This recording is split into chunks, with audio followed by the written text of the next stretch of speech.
오늘 하나님 말씀은 창세기 11장 1절에서 9절입니다. 창세기 11장 1절에서 9절 구약성경 13페이지에 있습니다. 오늘 말씀의 제목은 무너져야 하는 나의 바벨탑입니다. 무너져야 하는 나의 바벨탑. 요즘은 인공지능의 시대입니다. AI라는 말을 듣지 않고는 아마 하루를 그냥 보내기가 어려울 정도로 우리는 AI와 밀접하게 살아가는 것 같습니다. AI에게 몇 마디만 입력하면 글을 써줍니다. 그림도 만들고 음악도 만들어주고 외국어도 번역하고 복잡한 자료도 순식간에 정리해줍니다. 사람의 목소리와 얼굴도 거의 비슷하게 만들어내는 시대가 이제 지금 시대가 됐습니다. 불과 얼마 전까지만 해도 사람이 몇 시간, 며칠을 해야 했던 일을 이제는 기계가 몇 초 만에 해내는 시대를 우리는 살아갑니다. 참 편리한 시대를 우리는 살아가고 있는 것 같습니다. 근데 그러다 보니까 한편으로는 이런 생각도 듭니다. 인간의 능력은 도대체 어디까지 발전하게 될까? 기계가 정말 이 세상을 지배하게 될까? 인간이 할 수 있는 일이 많아질수록 하나님을 더 의지하게 될까? 의지하지 않게 될까? 나보다는 기계가 더 많은 일을 해주니까 그러면 우리는 하나님을 그 기계가 대신하진 않을까? 그런 걱정도 드는 게 사실인 것 같습니다. 기술은 빠르게 발전하고 있습니다. 그런데 그것을 사용하는 인간의 마음까지 함께 성숙하고 있는지는 우리가 한번 생각해 봐야 될 문제인 것 같습니다. 성경에는 인공지능이나 컴퓨터라는 단어가 나오지는 않습니다. 그러나 성경은요, 기술과 능력을 가진 인간이 하나님을 떠날 때 어떤 일이 일어나는지를 아주 오래전부터 보여준 사건이 있습니다. 그 대표적인 사건이 오늘 우리가 읽은 바벨탑 사건입니다. 노아의 홍수 이후에 사람들은 다시 번성했습니다. 오늘 본문 1절을 보면 당시에는 온 땅의 언어가 하나였기 때문에 사람들이 쉽게 뜻을 모으고 협력할 수 있었습니다. 함의 자손으로 추측되는 리브롯 중심에 그들은 동방으로 이동하다가 시날 평지에 정착을 했다고 나옵니다. 여러분, 시날 평지는 어떻습니까? 그 뜻은 두 강 사이라는 뜻입니다. 그리고 현재 지명으로 따지면 이라크의 수도 바그다드 남쪽 지역을 말합니다. 유프라테스 강과 티그리스 강 사이에 있는 비옥한 지역으로 세계 4대 문명이라고 하는 메소포타미아 문명의 발생지이기도 합니다. 자, 그들이 시날 평지에 정착한 뒤에 오늘 본문 말씀을 봤더니 벽돌을 굽고 역청을 사용하여 성읍과 탑을 건설하기 시작했습니다. 벽돌을 만들고 새로운 건축 기술을 사용한 것 자체가 여러분 절대 죄는 아닙니다. 근데 문제는 그 기술을 무엇을 위해 사용했느냐가 바로 문제인 것입니다. 오늘 본문 4절을 보면 이렇게 얘기합니다. 성읍과 탑을 건설하여 그 탑 꼭대기를 하늘에 닿게 하여 우리의 이름을 내고 온 지면에 흩어짐을 면하자. 그들이 탑을 세운 목적은 두 가지였습니다. 우리의 이름을 내는 것, 그 다음에 흩어짐을 면하는 것이었습니다. 이 탑은 하나님을 높이기 위한 탑이 아니라 우리들 자신의 이름을 높이기 위한 탑이었습니다. 하나님의 뜻에 순종하기 위한 성읍이 아니라 하나님의 명령을 거부하기 위한 성읍이었던 것입니다. 여러분, 오늘날의 기술도 마찬가지입니다. 사람을 돕고 선한 일을 이루는 도구가 될 수도 있지만 나를 과시하고 거짓말을 만들며 사람을 해치는 도구가 될 수도 있는 것입니다. 여러분, 결국 문제는 기술보다 그것을 사용하는 우리 인간의 마음이 문제라는 것입니다. 오늘 바벨탑을 세운 사람들은요, 자신들의 이름을 세상에 알리고 싶었습니다. 하나님 없어도 우리의 힘으로 위대한 존재가 되어보자라는 마음이 있었습니다. 우리의 능력과 업적을 세상에 보여주자라는 그것이 그들의 마음이었던 것입니다. 그런데 여러분, 재밌는 사실은 뭐냐면요, 사람들은 하늘에 닿을 만큼 높이 탑을 세웠다고 생각했습니다. 그런데 오늘 본문 5절에 보면 어떻게 나옵니까? 하나님께서 그 탑을 보시려고 내려오셨다라고 얘기해요. 사람이 기준, 사람의 마음으로 우리가 높이 쌓은 탑이 하늘에 닿았다고 생각했지만 정작 하늘에 계신 하나님은 그걸 보시기에 내려와야 됐다라는 얘기죠. 인간이 아무리 대단한 일을 하여도 하나님 앞에서는 작은 것에 불과하다라는 뜻입니다. 우리는 내 힘으로 여기까지 왔다고 생각하기 쉽습니다.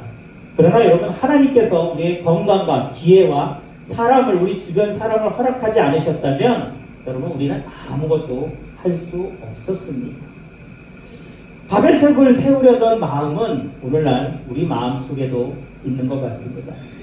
사람들이 나를 인정하고 칭찬해 주기를 우리는 바랍니다.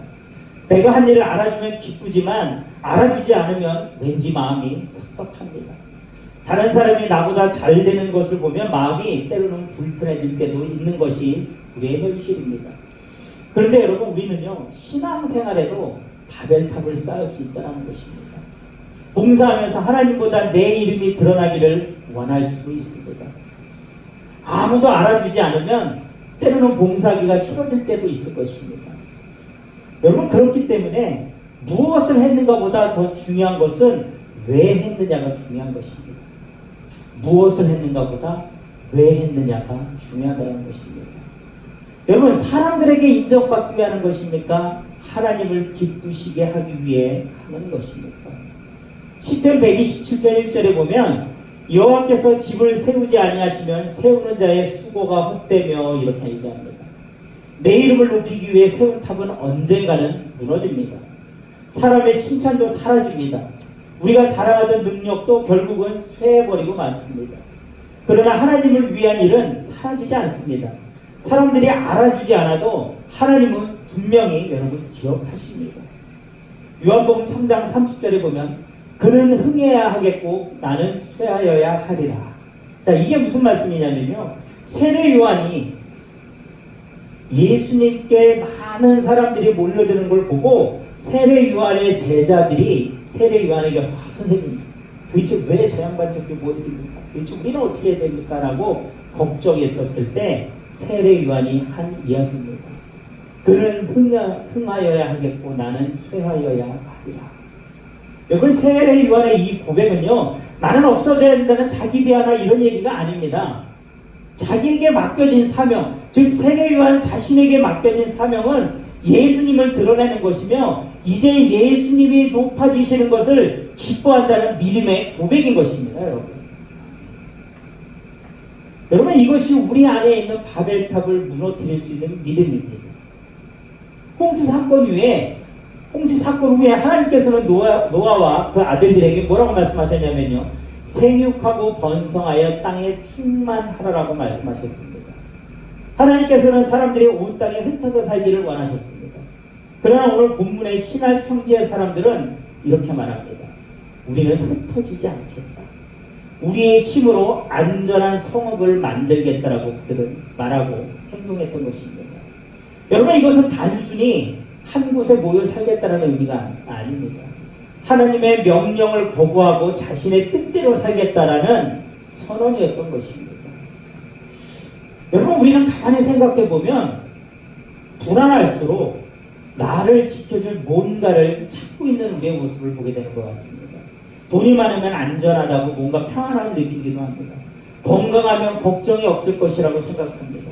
자녀가 잘 되면 내 인생도 성공한 것이라고 생각합니다. 내가 가진 경험과 지식이 나를 지켜줄 수 있을 것이라고 믿습니다. 물론 여러분 저축도 해야 되고요. 건강도 관리해야 합니다. 자녀도 사랑하고 미래도 준비해야 되는 것이 분명한 일입니다. 그러나 여러분 준비하는 것과 그것을 하나님처럼 의지하는 것은 분명히 다른 것입니다. 다시 말씀드립니다. 여러분 준비하는 것과 그것을 하나님처럼 의지하는 것은 다른 것입니다. 돈을 사용해야 하지만 돈을 믿어서는 안 됩니다. 사람의 도움을 받아야 하지만 사람이 나의 영원한 피난처가 될 수는 없습니다. 기술을 활용해야 하지만 기술이 저와 여러분들을 구원할 수는 없습니다. 여러분 우리는 자신에게 물어야 합니다. 나는 지금 무엇을 가장 의지하고 있는가? 이것만 있으면 괜찮다고 생각하고 있는 것은 혹시 무엇인가? 이것이 무너지면 나도 무너질 것 같은 것은 무엇인가? 여러분 분명한 것은요. 내가 지금 하나님보다 더 의지하는 것이 있다면 그것이 바로 나의 바벨탑이라는 것입니다. 내가 하나님보다 더 의지하고 있는 것. 나의 바벨탑입니다. 오늘 본문을 보면 사람들은 서로 말합니다. 자 벽돌을 만들어 견고히 굽자. 자 성읍과 탑을 건설하자. 여러분 누군가의 말이 생각을 모았고요. 생각이 행동이 되어서 거대한 탑으로 나타나는 것입니다. 여러분, 말에는요, 그 사람의 마음과 믿음이 담겨 있습니다. 만약 우리의 입에서 불평과 원망이 계속 나온다면 우리 마음속에 불신앙이 자리 잡고 있는 것이 아닌가요? 우리는 한번 되돌아봐야 하는 것입니다. 기도해도 소용없어. 내가 알아서 해야지. 하나님 나라 돈이 있어야 산다. 여러분, 이런 말은요, 단순히 불평을 넘어서요, 하나님을 믿지 못하는 우리 마음의 표현입니다. 하지만 반대로 어려운 상황 속에서도 우리는 이렇게 고백할 수 있습니다. 우리 같이 한번 고백해 볼까요? 지금은 이해되지 않아도 하나님께서 나를 붙드실 것이다. 내가 약해도 하나님께서는 강하시다. 하나님께서 여기까지 인도하셨으니 앞으로도 인도하실 것이다. 여러분, 믿음의 말은요, 어려움을 부정하는 것이 아닙니다. 어려움보다 하나님이 더 크심을 인정하는 고백입니다. 여러분, 이것이 우리 믿음입니다. 우리의 믿음의 말인 것입니다. 바벨탑 사건의 결론은 우리가 잘 아는 대로 어떡합니까? 하나님이 그들의 언어를 복잡하게 하시고 그들을 온 땅에 흩으셨습니다. 여러분, 사람들이 보기에는 실패했습니다. 공사가 중단되고 함께했던 사람들이 뿔뿔이 흩어져 버렸기 때문입니다. 하지만 여러분, 이것은요, 심판인 동시에 하나님의 은혜였습니다. 하나님께서 그들을 멈추지 않으셨으면 아마 그들은 더 큰 죄악으로 나아갔을 것이기 때문입니다. 여러분, 우리 삶 속에서도요, 하나님이 때로는 우리의 길을 막으실 때가 있습니다. 계획했던 일이 중단되고요, 의지했던 것이 흔들리고 자랑했던 것이 무너질 때가 있습니다. 그때 우리는 믿습니다. 하나님 도대체 왜 막으신 겁니까? 하나님 도대체 왜 이렇습니까? 그런데 여러분, 중요한 것은요, 길이 열린 것만이 축복이 아니다라는 것입니다. 하나님께서 잘못된 길을 막아주신 것도 여러분 분명한 은혜임을 여러분 믿으시기 바랍니다. 하나님께서 우리의 바벨탑을 무너뜨리신 것은요, 절대 저와 여러분들을 무너뜨리기 위해서는 아닙니다. 우리는 그 탑과 함께 무너지는 것을 막기 위해서입니다. 저와 여러분이 그 탑을 더 많이 쌓음으로 인하여서 결국은 그것이 우리를 멸망의 길로 이끄는 것을 하나님이 막기 위해서입니다. 내가 의지한 것을 하나님이 흔드신 이유는요, 하나님을 다시 의지하게 하기 위해서입니다. 내 이름을 낮추시는 이유는요, 하나님의 이름을 높이게 하기 위해서입니다. 내 계획을 멈추시게 하는 이유는요, 하나님의 뜻을 내가 다시 묻게 하기 위해서입니다. 바벨탑의 사람들은요, 자기 힘으로 하늘까지 올라가라고 했습니다. 그러나 인간이요, 아무리 많은 지식과 능력을 가져도 자기의 힘으로 하나님께 이룰 수는 결단코 없습니다. 죄와 죽음의 문제를 여러분 해결할 수가 없는 게 우리 인간입니다. 그래서 하나님께서는요, 여러분 우리에게 내려오신 것입니다. 예수 그리스도께서 하늘의 영광을 버리시고 이 땅에 여러분 내려오신 것입니다. 절대 우리의 힘으로는 올라갈 수 없기 때문에, 절대 우리의 힘으로는 죄의 문제를 해결할 수 없기 때문에 하나님이 내려오신 것입니다. 바벨탑의 사람들은 자기 이름을 높이려고 했지만 여러분, 예수님은 오히려 자기를 낮추셨습니다. 바벨탑의 사람들은 안전을 위해 성읍을 쌓았지만 예수님은 저와 여러분들을 구원하기 위해서 성문 밖에서 십자가를 지셨습니다. 바벨에서는 인간의 이름을 높이려고 하나가 되었습니다. 그러나 교회는 예수님의 이름을 높이기 위해 하나가 됩니다. 여러분, 우리에게 필요한 것은요, 인간의 능력을 중심으로 한 연합이 아니라 예수 그리스도를 중심으로 한 연합임을 믿으시기 바랍니다. 예수 그리스도 안에서 우리는 하나가 되어야 됩니다. 바벨탑은 오래전에 일어난 사건이지만 바벨탑을 쌓으려는 마음은 지금도 우리 안에 있는 것 같습니다. 사람들에게 인정받고 싶은 마음이 여러분 바벨탑이 될 수 있습니다. 내 생각이 언제나 옳다고 믿는 그 고집이 바벨탑이 될 수 있습니다. 돈과 건강과 자녀의 성공을 하나님보다 더 의지하는 것도 바벨탑이 될 수 있습니다. 하나님의 말씀에 어긋난 것을 알면서도 내 뜻을 고집한다면 우리는 지금도 마음속에 성읍과 탑을 세우고 있는 것입니다. 그래서 우리는 세상의 바벨탑을 비판하기 전에 먼저 내 안에 있는 바벨탑을 되돌아봐야 합니다. 하나님, 제 안에서 하나님보다 높아진 것이 무엇이 있습니까? 제가 하나님보다 더 믿고 의지하는 것이 혹시 하나님 이것입니까? 제가 끝까지 내려놓지 못하고 있는 제 고집의 하나님 무엇이 있습니까? 여러분, 내 안에 바벨탑을 발견했다면 절대 그대로 두어서는 안 됩니다. 즉시 회개하며 무너뜨려야 합니다. 사람의 인정을 얻으려는 여러분, 바벨탑을 무너뜨리시기 바랍니다. 돈과 능력을 하나님보다 의지했던 바벨탑을 무너뜨리시기 바랍니다. 내 생각이 언제나 옳다고 믿었던 교만의 바벨탑을 무너뜨려야 합니다. 하나님께서 우리의 탑을 무너뜨리실 때도 여러분, 낙심하지 마십시오. 우리를 버리신 것이 절대 아닙니다. 그 탑과 함께 우리가 무너지는 것을 구원하신 것입니다. 세례 요한의 고백이 오늘 우리의 고백이 됐으면 좋겠습니다. 그는 흥하여야 하겠고 나는 쇠하여야 하리라. 다시 한번 같이 고백해볼까요? 그는 흥하여야 하겠고 나는 쇠하여야 하리라. 여러분, 내 자아는 우리는 쇠해야 됩니다. 하지만 내 안에 계신 예수님은 흥하셔야 하는 것입니다. 예수님은 높아지고 나는 낮아져야 합니다. 하나님은 뜻을 이루시고 내 고집은 무너져야 합니다. 하나님의 이름은 드러나고 내 자랑은 사라져야 합니다. 우리 안에 무너진 바벨탑이 무너진 그 자리에 예수 그리스도의 십자가가 세워지기를 바랍니다.